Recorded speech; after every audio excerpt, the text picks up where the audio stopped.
Everyone saw the garbage floating in the water, but no one asked who had put it there. That silence was worse than the smell.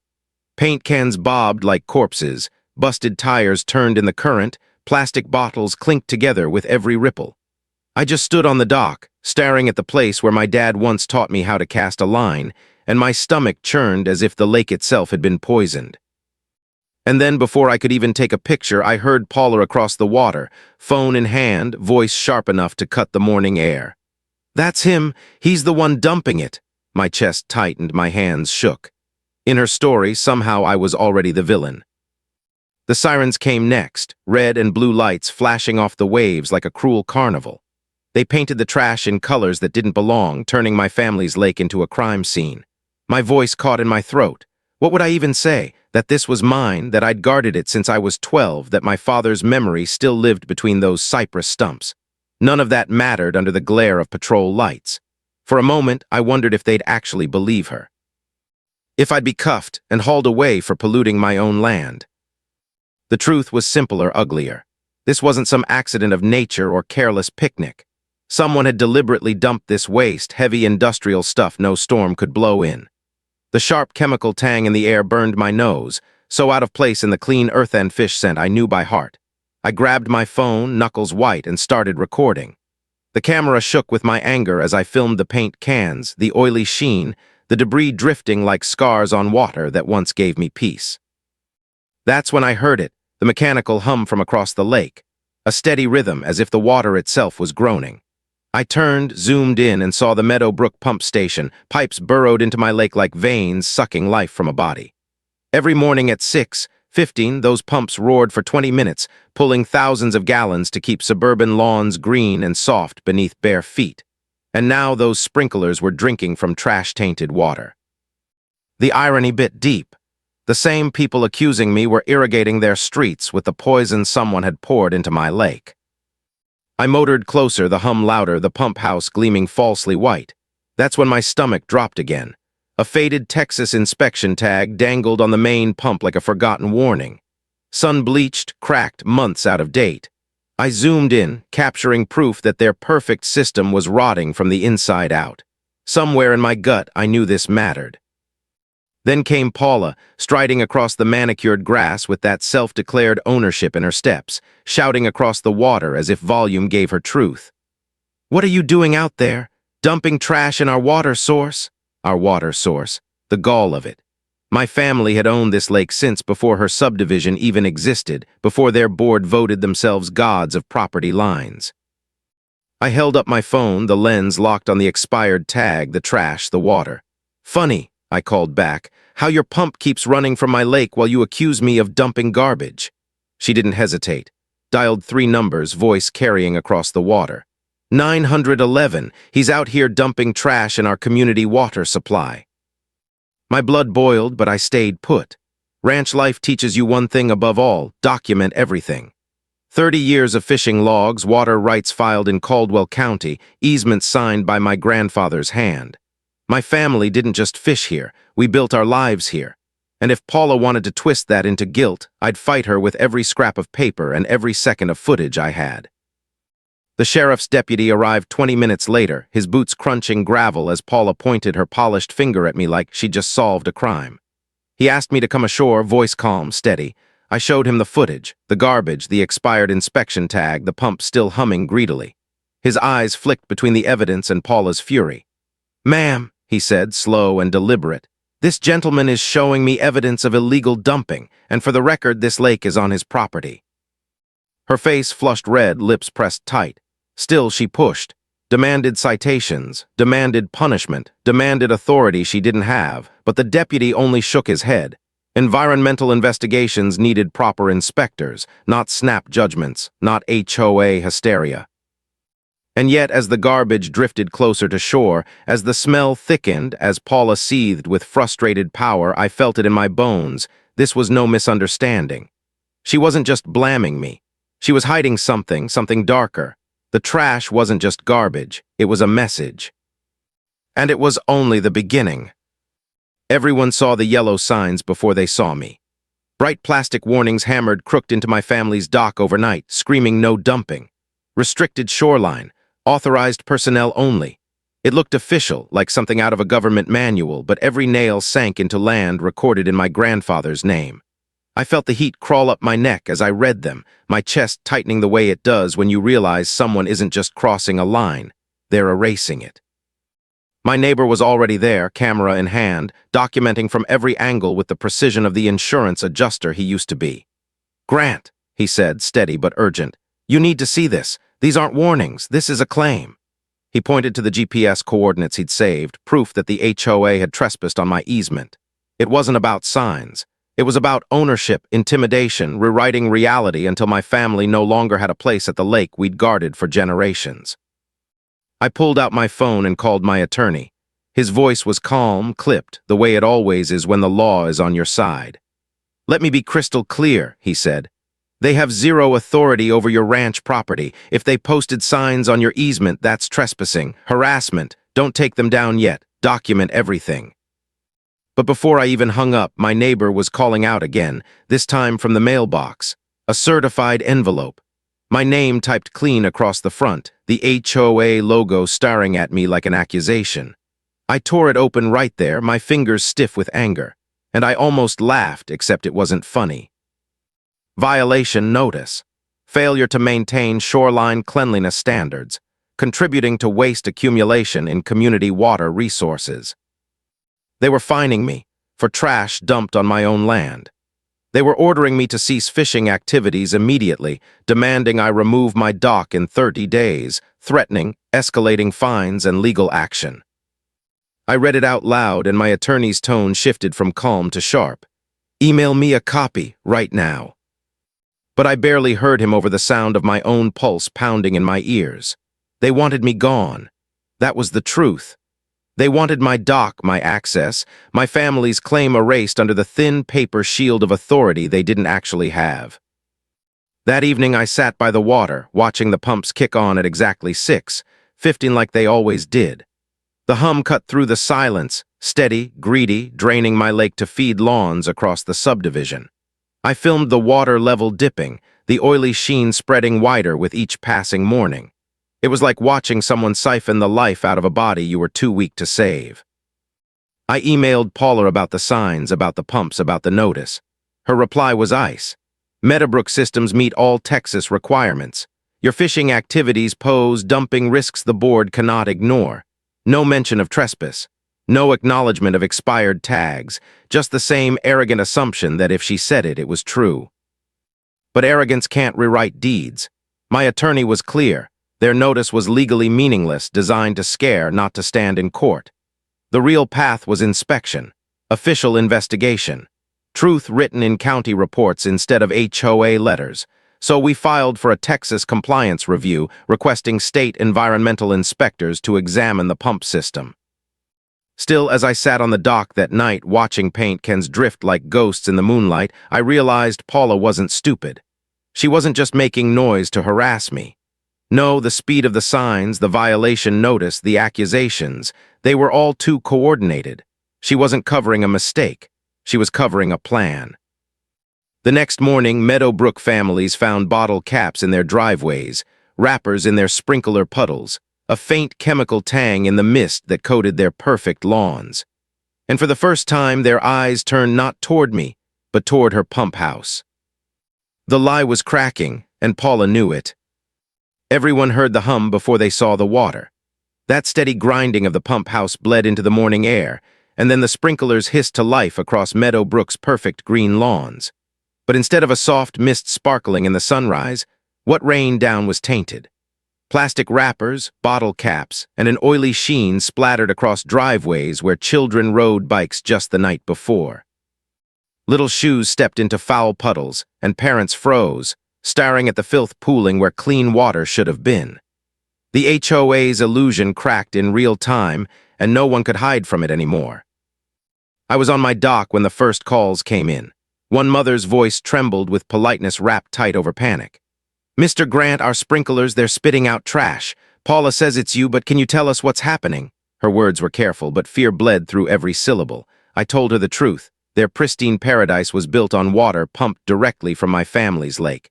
The same lake Paula had poisoned with industrial waste. and now their children were playing in it.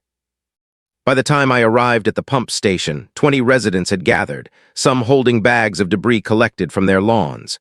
Their eyes carried that desperate look people get when they've realized the safety net they trusted was a lie. Paula stood among them, phone in hand, trying to steer the storm. "This is the man I told you about," she declared, her voice sharp, almost shrill. "He's been dumping trash in our water source." But the crowd wasn't buying it, not this time. Parents shook their heads, their kids clutching their legs with stained hands. I raised my voice, steady, letting the hum of the pumps underscore my words. "Look around you. Those sprinklers run off this pump house, and this pump house doesn't pull from some magical reservoir. It pulls straight from my family's lake. Every morning at 6:15, you're not irrigating from a well, you're irrigating from water I've protected for decades." Silence fell heavy and sharp. Then I held up the documents, the county deed, the easement records, all stamped and sealed. Phones went up, recording, streaming. The truth wasn't mine to whisper anymore. It was theirs to carry, and it spread faster than Paula could speak. One father stepped forward, toddler on his hip, voice trembling but firm. "Are our kids safe? Are they playing in poison?" His question landed like a hammer. Paula jumped in, claiming the irrigation system was separate from drinking water, her tone all technical jargon and hollow reassurance. But the crowd wasn't listening to her anymore. They were staring at their lawns, their puddles, their children's stained shoes. Paula made frantic calls on speaker, to the sheriff, to lawyers, to anyone who might restore her crumbling authority. But the more she threatened restraining orders and harassment suits, the more the residents shifted away from her. Why would an innocent leader reach for lawyers before answers? Why did her voice shake when confronted with simple questions? The live stream grew, comments pouring in like a tide. Strangers siding with me, demanding accountability. Parents recording themselves holding bags of sprinkler trash, showing the world what they'd been told to ignore. It wasn't an HOA meeting anymore, it was a reckoning. Finally, the residents demanded an emergency board session within 48 hours. They wanted explanations, water testing, proof their trust hadn't been betrayed. Paula tried to dismiss it, but her words bounced hollow against their anger. She had lost her grip. As the crowd dispersed, I caught Paula's eyes. For the first time, she looked cornered, the mask slipping. She wasn't angry at the trash or the accusations. She was angry at exposure.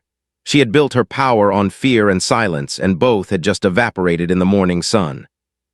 But something in her gaze told me this fight wasn't over. No, this was just the first crack in her dam, and when it broke, the flood would drown more than just her lies. Everyone thought the worst was over after that chaotic morning at the pump station. Parents went home clutching bags of trash. The live stream spread like wildfire, and Paula's voice had cracked in public for the first time. But the truth has a way of finding cracks to seep through, and sometimes it arrives in the most unexpected voice. It was Thursday night when my phone rang, an unknown local number. I almost ignored it. Something in me said it was Paula or one of her board members trying another scare tactic. But when I answered, the voice was low, deliberate, cautious. "Mr. Grant, my name's Mike. I used to do maintenance for Meadowbrook. We need to talk." We met at a diner off the highway, a place where people mind their own business. Mike was in his 50s, his hands weathered, his eyes carrying the weight of someone who'd kept too many secrets. He stirred his coffee like he was buying time, then finally said, "Paula had me move trash bags around the lake. She told me it was county-authorized shoreline management, said it was to discourage fishing, to make it look unusable." I froze, the fork in my hand halfway to my mouth. My gut told me to brace myself because this wasn't just about intimidation. "What kind of trash?" I asked. He leaned in, voice dropping. "Not household junk, industrial debris, paint containers, oil barrels, the kind that leaks chemicals into the water for years." She told me not to worry about the impact, that fishing activities were going to be eliminated anyway. That word stuck in my head. Eliminated. Like my family's history, my father's lessons, my entire right to the lake was nothing more than an inconvenience to her. Mike hesitated, then slid a tablet across the table. "You need to see this." On the screen, grainy footage appeared. Night vision security camera, timestamp glowing. 3:15 a.m. The video showed Paula herself at the shoreline. A flashlight in one hand, heavy garbage bags in the other. She heaved them into the water with the routine confidence of someone who'd done it before. Then barrels, large, dark, some visibly leaking liquid as she struggled to roll them forward. She spread lighter debris near my dock, as if staging the scene. I felt my stomach drop. It wasn't just accusation anymore, it was proof. Paula wasn't just lying, she was orchestrating environmental sabotage. She didn't know I still had access to the cameras after I left, Mike whispered. Insurance required the system, but Paula thought it was just for show. I've got weeks of footage, her alone, dumping trash where you fish. She even told me she'd handle special placement herself. I didn't realize she meant this. His phone buzzed on the table, caller ID lighting up. He glanced, went pale. It's Meadowbrook's insurance carrier. They're calling all the contractors. He answered, voice tight, nodding along. When he hung up, he looked at me with the kind of fear you don't fake. They're sending an investigator tomorrow. This isn't just HOA nonsense anymore. This is liability, big liability. I sat back, the noise of the diner fatting around me. Trash wasn't just floating in my lake anymore. Paula's fingerprints were all over it, and now her own allies were turning into witnesses. But as Mike rubbed his tired eyes, one thought echoed in my head louder than the pumps ever had. If she was willing to dump poison into the water herself at 3 in the morning, what else was she willing to do to protect her power? The video on that tablet was devastating. Yet holding it, I realized something chilling. Evidence can cut both ways. It can save you, or it can make you the next target. And with Paula cornered, I knew she'd come swinging harder than ever. Everyone held their breath when the black sedan pulled up outside Meadowbrook's pump station that Friday morning. A woman stepped out, dark suit, clipboard in one hand, camera bag in the other. She didn't look like a neighbor, didn't look like someone you could sway with HOA bylaws or fake authority. She looked like someone who had the power to shut everything down with a single signature. And that's exactly what scared Paula. I was already at the shoreline with my neighbor, documenting the latest layer of floating trash when the investigator approached. She introduced herself with a calm professionalism that cut sharper than Paula's loudest screams. "I'm with Meadowbrook's liability carrier," she said, scanning the lake, the pump house, the garbage bobbing against my dock. "We're here to determine compliance, responsibility, and coverage exposure." Her words carried weight, not HOA rules, not board votes, coverage exposure. That meant money, lawsuits, bankruptcy. Paula had ruled her subdivision with intimidation, but this woman represented something far colder, corporate accountability. I showed her everything. The video clips I'd recorded of the pollution, the expired inspection tag on their pump system, the daily irrigation schedule draining my lake like clockwork. And then, with a deep breath, I slid Mike's tablet across the table at the diner where we met her later. She pressed play. The footage flickered to life, grainy, time-stamped, undeniable. Paula in the dead of night, hauling black garbage bags into the water. Barrels leaking oily liquid as she rolled them toward the lake's edge. Her flashlight beam cutting across the surface, highlighting every lie she'd told. The investigator's reaction was silence, just the scratch of her pen across paper as she took furious notes. Finally, she said, "Unauthorized dumping of industrial waste by board officers creates immediate liability exposure. If intentional acts are confirmed, insurance coverage will be suspended." Suspended, that single word cracked through Meadowbrook like a gunshot. Without coverage, every board member could be personally liable. Their homes, their savings, their children's college funds, suddenly vulnerable. Mike gave his testimony separately, handing over maintenance logs that contradicted Paula's reports. The investigator's face hardened with every detail. "This isn't just negligence," she told me quietly. "This is fraud, filing false maintenance records, disposing of hazardous waste, and attempting to cover it up. It could escalate to criminal charges." Meanwhile, Paula scrambled.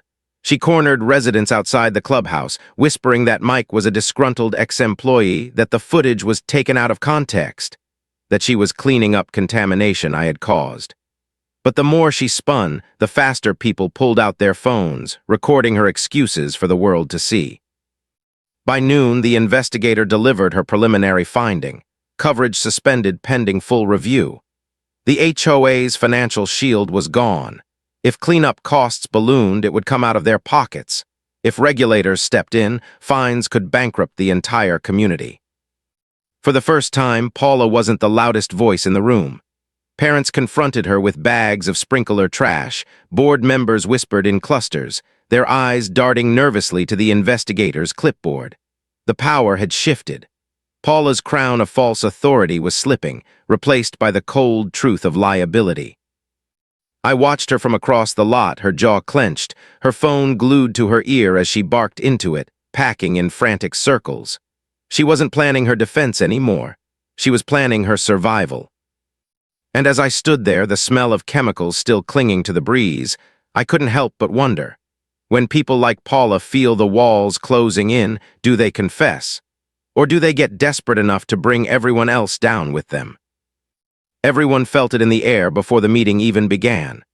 The Meadowbrook clubhouse, usually filled with polite chatter and the smell of catered coffee, now pulsed with tension so sharp you could almost taste it. Parents clutched their kids tighter, neighbors whispered in corners, and board members sat stiff at the front table with stacks of papers they hadn't read carefully enough before signing. At the center of it all was the thick folder the insurance investigator carried. Evidence heavy enough to sink reputations, finances, maybe even futures. When Paula walked in, she wasn't the same woman who used to bark orders like a drill sergeant. Her hair was pulled too tight, her eyes red from sleepless nights. She looked like someone trying to hold a mask over a face that had already cracked. But she still tried. She always tried. She raised her chin, marched to the head of the table, and tapped her gavel against the wood. "This meeting is called to order." No one clapped, no one smiled. A board member cleared his throat, voice trembling. Effective immediately, Meadowbrook's liability insurance has been suspended pending investigation into unauthorized dumping. This means the association and board members personally are financially exposed. His words landed like stones in water, ripples spreading through the crowd. A woman in the back gasped. A man muttered, "We're ruined."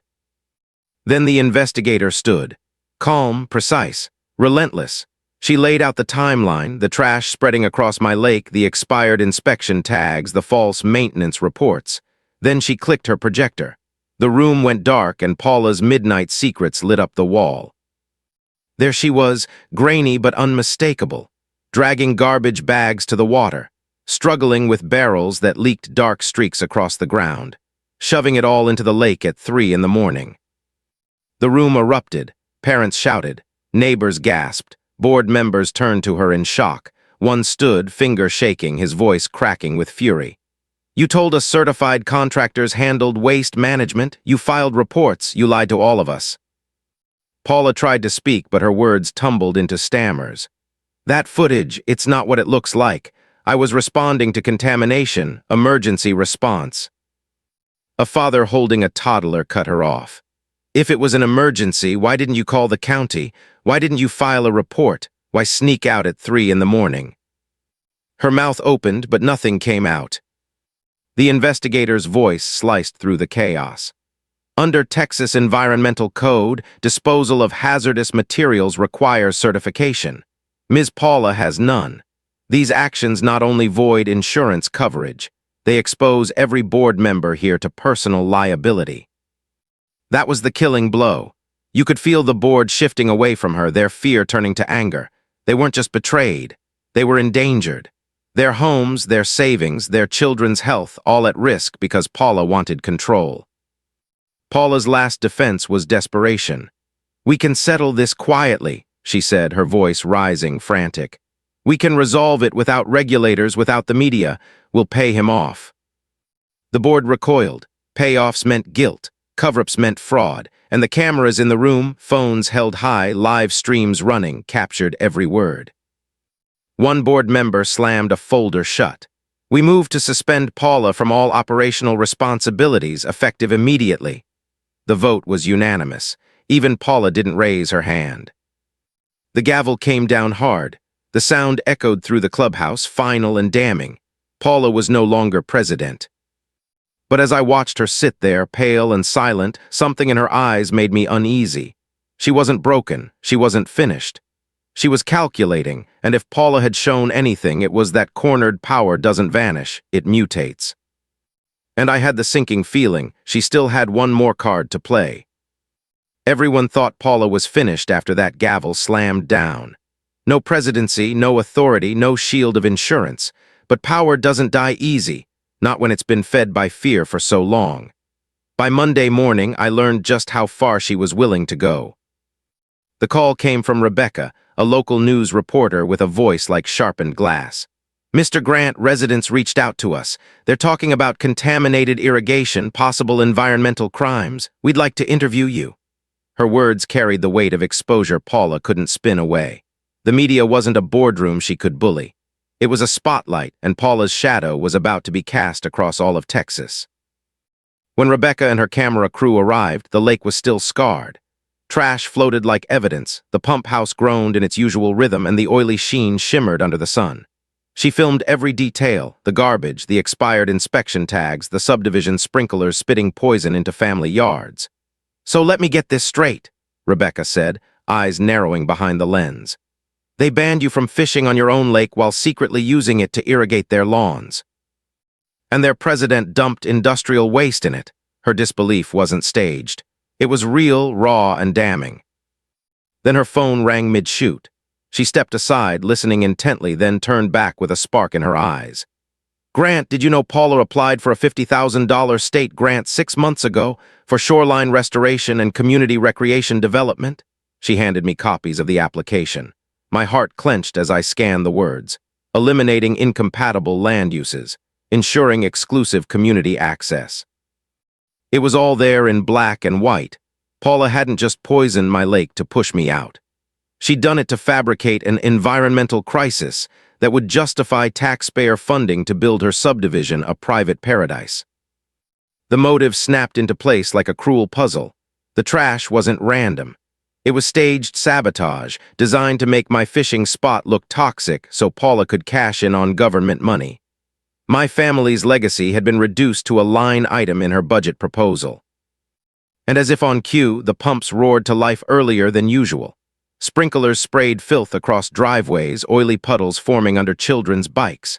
Rebecca's camera rolled, capturing every grotesque detail. Parents yanked their kids inside while plastic bags and paint chips clung to the grass. The scene wasn't staged. It was reality, unspinnable, undeniable, and playing out live on the evening news. When Rebecca confronted Paula on camera with the grant paperwork, the facade shattered. Paula stammered, her face pale under the spotlight. "That was just a preliminary inquiry, not a real application." But Rebecca shoved the signed documents in front of her, the camera zooming in on Paula's signature. The lie collapsed in real time. That night, the broadcast aired across Texas. Viewers saw Paula's midnight dumping footage, the contaminated lawns, the grant fraud scheme. They saw children forced indoors while their managed community drowned in poison. Regulators couldn't ignore it anymore. The Texas Environmental Health Department issued an emergency cease operations order for the pump station. The district attorney announced a criminal investigation into both environmental violations and fraudulent grant applications.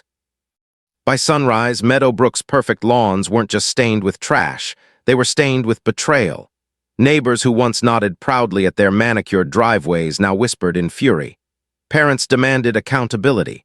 And Paula, she wasn't leading anymore.